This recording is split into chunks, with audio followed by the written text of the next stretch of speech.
안녕하세요. 오늘 보내주신 그 경찰행정법 관련 자료들 보면서요. 우리 사회 질서를 위해 때로는 정말 강력한 힘을 쓰는 경찰권에 대해 좀 깊이 파고들어 볼까 합니다. 이 힘이 도대체 언제 또 어떤 근거로 사용될 수 있는지, 그리고 뭐랄까 그 한계선은 어딘지 자료 속 핵심들을 좀 명확하게 정리해 드릴게요. 자, 그럼 먼저 자료에서 제일 기본으로 강조하는 원칙, 그거부터 시작해 볼까요? 경찰권 발동에는 반드시 법률 근거가 있어야 한다는 법률 유보의 원칙 말이에요. 아무래도 시민 권리나 자유에 직접 영향을 주니까 이건 당연한 거겠죠? 네, 맞아요. 그게 뭐 가장 중요한 대전제죠. 근데 자료에서 흥미롭게 다루는 지점이 바로 이거예요. 법에 딱 떨어지는 규정이 없는, 그러니까 예상 못한 새로운 위험 상황이 터졌을 때, 이걸 어떻게 할 거냐, 이 문제예요.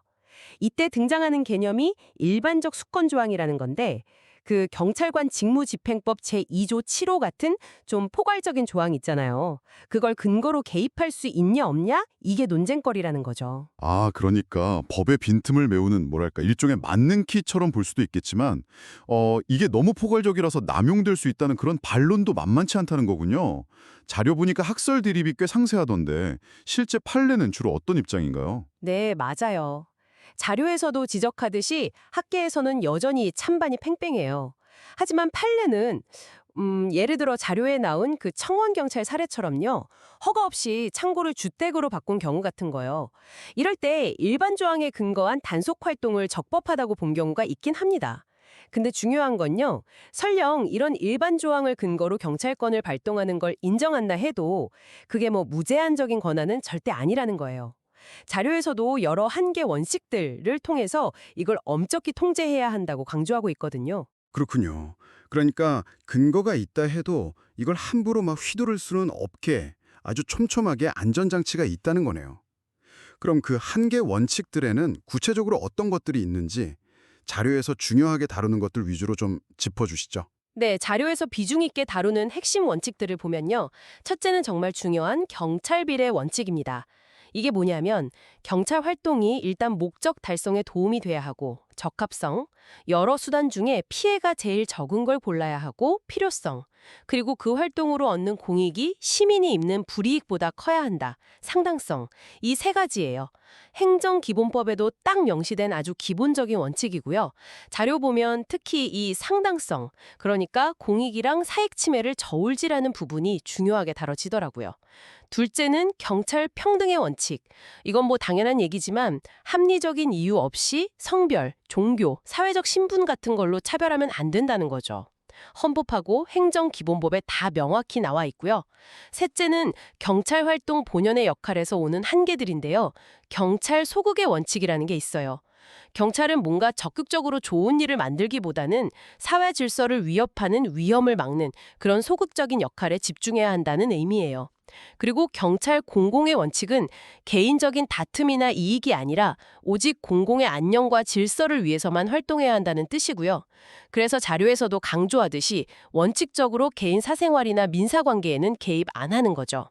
마지막으로 경찰 책임의 원칙은 경찰권은 그 위험 발생에 책임이 있는 사람한테 행사하는 게 원칙이라는 거예요. 물론 뭐 예외적인 상황도 있지만 이게 기본 방향인 거죠. 와, 정말 다양한 원칙들이 이 경찰권을 겹겹이 이렇게 둘러싸고 있네요. 근거가 있어도 지켜야 할 선이 아주 명확하다는 느낌이 드는데요. 만약에 경찰이 이런 한계를 넘어서 권한을 행사했다면 자료에 따르면 어떤 결과가 따르게 되나요? 경찰권 발동이 이런 한계를 벗어나서 위법하다 이렇게 판단되면요. 그 조치는 사안의 중대성이나 명백함 정도에 따라서 아예 효력이 없거나 무효 또는 취소될 수 있어요. 시민 입장에서는 행정심판이나 행정소송으로 이걸 바로잡을 기회가 있는 거죠. 또 위법한 직무 집행 때문에 뭐 재산상 손해를 입거나 정신적 고통을 겪었다면 국가를 상대로 손해배상 청구도 가능하고요. 당연히 잘못된 판단이나 행동을 한 경찰관 개인도 징계나 뭐 형사처벌까지 받을 수 있습니다.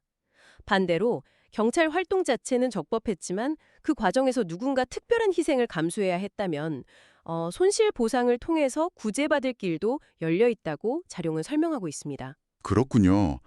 경찰권이라는 힘이 분명 강력하긴 한데 법률이라는 명확한 근거와 또 여러 한계 원칙들에 의해서 생각보다 훨씬 더 엄격하게 통제되고 있다는 사실을 다시 한번 확인하게 되네요. 오늘 저희가 함께 살펴본 이 내용들이 경찰권의 작동 방식과 그 경계를 이해하시는데 좀 좋은 길잡이가 되었으면 합니다. 마지막으로 이런 질문을 한번 던져봅니다. 자료에서도 잠시 언급되긴 하지만 법에는 아직 규정되지 않은 새로운 유형의 위험들 있잖아요. 예를 들면 신종 기술 관련 범죄라든지 아니면 새로운 형태의 재난 같은 것들이 계속 나타나고 있는데요. 이런 상황에서 시민 안전을 지키기 위해 경찰이 좀 더 적극적으로 나서야 한다는 목소리도 있고 또 그럼에도 불구하고 법적 근거와 한계는 엄격히 지켜야 한다는 그런 법치주의적인 요청도 있잖아요. 이 둘 사이에서 그 균형점은 과연 어디쯤에 져야 할까요? 한번 곱씹어 볼 만한 질문인 것 같습니다.